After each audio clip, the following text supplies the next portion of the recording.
Olá, hoje vamos falar sobre o reditualismo. Palavra essa abordada no nosso capítulo 11 do livro em questão. Mas antes de partirmos direto ao ponto, precisamos falar sobre a hacienda. Termo esse utilizado bastante aqui nesse capítulo. Aqui nesse slide temos a explicação concisa do que são as haciendas. Haciendas nada mais que a entidade econômica administrativa, um termo genérico, digamos assim. O que são as entidades econômicas administrativas? É um patrimônio gerido de maneira organizada. Aqui chegamos numa equação.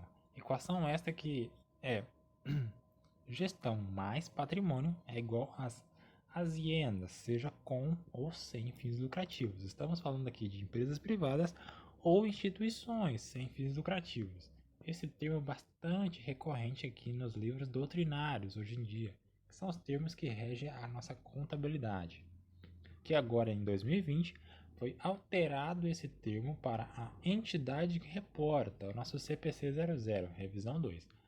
O que diz a entidade que reporta? Vamos lá.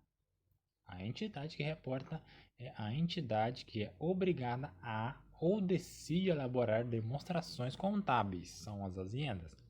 A entidade que reporta pode ser uma única entidade, parte de uma entidade ou pode compreender mais de uma entidade. Uma entidade que reporta não necessariamente é uma entidade legal, ok? Vamos para o próximo slide. Aqui chegamos de fato ao tema, nosso rédito, o reditualismo. Norma da resultabilidade é a vitalidade e prosperidade a uma célula social. E é isto que todo empresário deseja para o seu patrimônio, com certeza. A atividade econômica da empresa está voltada para que a hacienda tenha lucro. Aqui chegamos ao fim da nossa equação, ok? Falamos aqui do que? As entidades econômicas administrativas são a gestão mais patrimônio. Aqui temos gestão mais patrimônio é igual a lucro, lucratividade, como diz no próximo slide. Diversos doutrinários da contabilidade, essa relação atividade-proveito foi a que os motivou.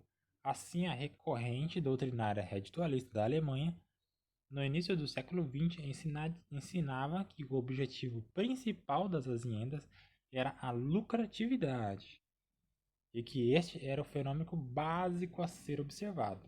Aqui foi dito bastante nos nossos livros doutrinários. Gestão mais patrimônio, outra vez, são lucro, segundo as haciendas, segundo o rédito. Aqui temos um senhor doutor bastante influente nessa área, Eugen Smalenbach. Eugen, por outro lado, defendia que o êxito ou o insucesso de uma empresa dependia do lucro, que é a nossa equação, hein? E ela poderia auferir, entendeu ele, que o resultado não dependia só da dinâmica patrimonial, mas das pressões do ambiente externo onde a mesma estava inserida. Uma empresa idêntica à outra, inserida em um ambiente diferente, não teria os mesmos resultados. Ele também refletia sobre o que as haciendas podiam oferecer à sociedade. Tinha uma visão social da empresa, do termo, né? Digamos assim, do campo de aplicação das haciendas. E por aqui fica a minha parte. Continuo agora com a minha parceira Vitória. Boa noite. Agora eu irei dar continuidade no nosso assunto. Eu vou começar falando um pouco sobre a escola reditualista. No que se trata sobre a escola reditualista, Ismalambe teve vários seguidores que tiveram grande importância na história contábil. Eles estudaram a dinâmica patrimonial, dinâmica da relatividade do lucro e dinâmica da realidade empresarial. Deve-se considerar que na época em que o reditualismo se desenvolveu, a Alemanha passava por um movimento de pendores fortemente socialistas, e claro que a contabilidade não ficou livre das influências de tal movimento. Os editualistas tiveram o mérito da moderação e do enfoque de três ângulos realistas científicos, e que foram os da prioridade do exame da dinâmica, da relatividade do rédito e do patrimônio. Friedrich Leiter foi um dos seguidores de D'Alembert. Ele se destacou no grupo de estudo empresarial. Ele apresentou a economia de empresa como sendo um ramo da economia geral. Dedicou-se somente ao campo empresarial. Leiter sempre deu prioridade à maximização do rédito.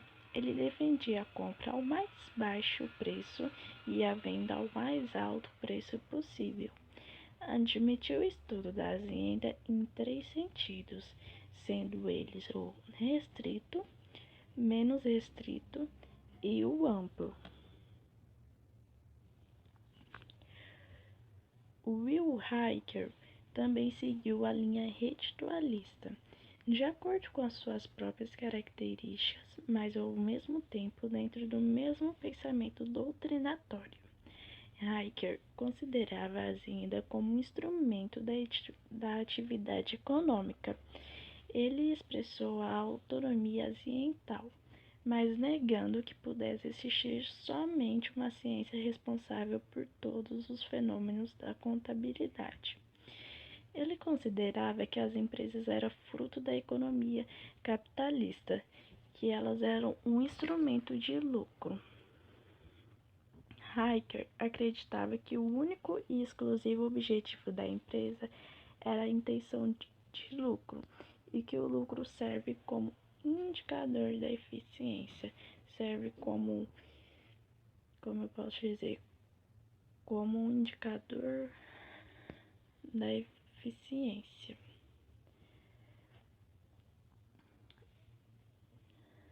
Já o pensador Alexander Hoffman negava a existência de uma economia ambiental e os conceitos do valor social da empresa. Para ele, tudo se resume na vida da empresa e de seu rédito, ou seja, o que importa para Hoffman é a obtenção dos lucros. Hoffman foi um grande autor que estudou as correntes de pensamento de sua época, o que valorizou muito o seu trabalho. Antônio Lopes de Sá. E segundo o professor Antônio Lopes de Sá, o rédito é um fenômeno que provém da ação humana, da natureza do capital, pois muitos são os fatores endogêneos e exogêneos que influem sobre o capital é inequívoco, mas para o patrimonialismo ele é um fenômeno do capital. E é isso.